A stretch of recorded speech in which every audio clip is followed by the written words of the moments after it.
दोस्तों, हिंदू धर्म ग्रंथों में वर्णित 7 ऐसे दिव्य पुरुष हैं जिन्हें अमर होने का वरदान प्राप्त है, अर्थात वे सतयुग द्वापर युग से लेकर अभी के समय कलयुग तक भी वे जीवित है। वे सभी महापुरुष अष्ट सिद्धियां और दिव्य शक्तियों से संपन्न है, लेकिन यह 7 महान दिव्य पुरुष किसी न किसी नियम, वचन या श्राप से बंधे हुए और हम मनुष्य की भांति वह भी मुक्ति के लिए भगवान विष्णु के कल्कि अवतार की प्रतीक्षा में जी रहे हैं। तो आइए जानते हैं वह कौन है वह महापुरुष।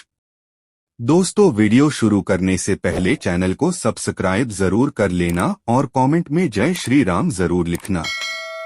मित्रों, सबसे पहले नंबर पे आते हैं अपने वीर केसरी नंदन पवन पुत्र हनुमान। दोस्तों, इन सभी दिव्य पुरुषों में से एक है रुद्र अवतार राम भक्त हनुमान जी, जो त्रेता युग से इस धरती पर है और कलयुग के अंत तक प्रतीक्षा कर रहे हैं। हनुमान जी भगवान राम के महान भक्त हैं। भगवान श्री राम के बाद अगर किसी का नाम अधिक स्मरण किया जाता है तो वह है हिंदू धर्म के सबसे ताकतवर और राम भक्ति में डूबे हुए हनुमान जी। रामायण काल में जन्मे हनुमान जी महाभारत काल में भी जीवित थे। यह तो हम सब जानते हैं कि हनुमान जी को माता सीता द्वारा चिरंजीवी होने का वरदान प्राप्त है और भगवान श्री राम द्वारा इस कलयुग के अंत तक धर्म एवं राम कथा का प्रचार करने का आज्ञा मिला है। तो शायद इसीलिए हनुमान जी के जीवित होने के प्रमाण आज भी कई जगह पर मिलते रहते हैं। इस कलयुग के अंत में जब भगवान कल्कि इस पृथ्वी लोक पर अवतरित होंगे, तब एक समय ऐसा आएगा जब हनुमान जी को पुनः भगवान कल्कि के रूप में राम जी के दर्शन होंगे और तब श्री राम द्वारा दिए हुए वचनों का कार्यकाल भी समाप्त हो जाएगा और हनुमान जी जो भगवान शिव के रुद्र अवतार है वे पुनः शिव में समा जाएंगे। भगवान परशुराम। दोस्तों, इस कलयुग के दूसरे चिरंजीवी महापुरुषों भगवान परशुराम है, जो आज भी कहीं न कहीं इस कलयुग में जीवित है। परशुराम जी भगवान विष्णु के 6वें अवतार है। परशुराम जी चिरंजीवी होने के कारण रामायण और महाभारत काल में भी देखे थे और ऐसी भी एक मान्यता है कि परशुराम जी ने इस पृथ्वी लोक से 21 बार समस्त क्षत्रिय राजाओं का विनाश किया था। परशुराम जी पितामह भीष्म, कर्ण और गुरु द्रोणाचार्य के गुरु भी थे। पौराणिक कथाओं के अनुसार भगवान कल्कि के गुरु भी परशुराम जी ही होंगे, जो कि कहा जाता है कि आज भी महेंद्रगिरी पर्वत पर तपस्या में लीन होकर कल्कि अवतार की प्रतीक्षा कर रहे हैं। अश्वत्थामा।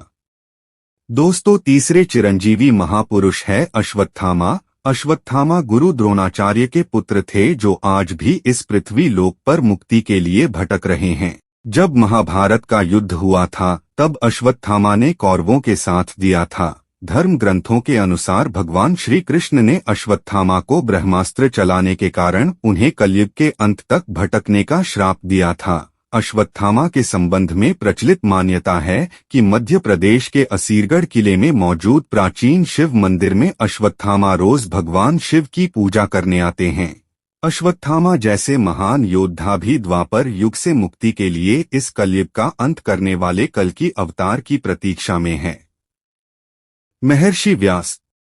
दोस्तों, चौथे चिरंजीवी दिव्य पुरुष है महर्षि व्यास। महर्षि व्यास को वेदव्यास के नाम भी नाम से जाना जाता है, क्योंकि उन्होंने ही चारों वेद, महाभारत, 18 पुराण और भागवत गीता की रचना की थी। महर्षि व्यास जी ने कल्कि अवतार के जन्म से पहले कल्कि अवतार के बारे में ग्रंथों में लिख दिया था। महर्षि वेदव्यास बहुत बड़े तपस्वी होने के कारण आज भी वे इस कलयुग में भगवान कल्कि के दर्शन के लिए तपस्या में लीन होकर प्रतीक्षा कर रहे हैं। राजा विभीषण। दोस्तों, तो पांचवी चिरंजीवी महापुरुष है लंका के नरेश राजा विभीषण। राजा विभीषण श्री राम के अनन्य भक्त है। जब रावण ने माता सीता का हरण किया था तब विभीषण ने श्री राम से शत्रुता न करने को रावण को बहुत समझाया था। इस बात पर रावण ने विभीषण को लंका से निकाल दिया था। तब विभीषण श्री राम की सेवा में चले गए और रावण के अधर्म को मिटाने के लिए धर्म का साथ दिया था। इसलिए भगवान श्री राम ने विभीषण को चिरंजीवी होने का वरदान दिया था, जो कि इस कलयुग के अंत तक वह भी जीवित होंगे। राजा बलि। दोस्तों, राजा बलि के दान के चर्चे तो हर किसी ने सुना होगा, लेकिन राजा बलि के घमंड को चूर करने के लिए भगवान विष्णु ने ब्राह्मण का वेश धारण कर वामन के रूप में राजा बलि से 3 पग भूमि दान में मांगी थी। राजा बलि ने कहा था कि जहां तक आपकी इच्छा हो 3 पैर नाप कर ले लो। तब भगवान ने अपना विराट रूप धारण कर 2 पग में ही संपूर्ण सृष्टि नाप ली और तीसरा पग राजा बलि के सर पर रखकर उन्हें पाताल लोक भेज दिया और उन्हें पाताल लोक का राजा बना दिया। शास्त्रों के अनुसार राजा बलि भक्त प्रहलाद के पौत्र हैं। आज भी वह पाताल लोक में जीवित है। कृपाचार्य, दोस्तों, इस कलयुग के 7वें चिरंजीवी महापुरुष है कृपाचार्य। संस्कृत ग्रंथों में कृपाचार्य को चिरंजीवी के रूप में बताया क्या है। कृपाचार्य अश्वत्थामा के मामा और पांडवों और कौरवों के युवा स्थिति में आचार्य थे।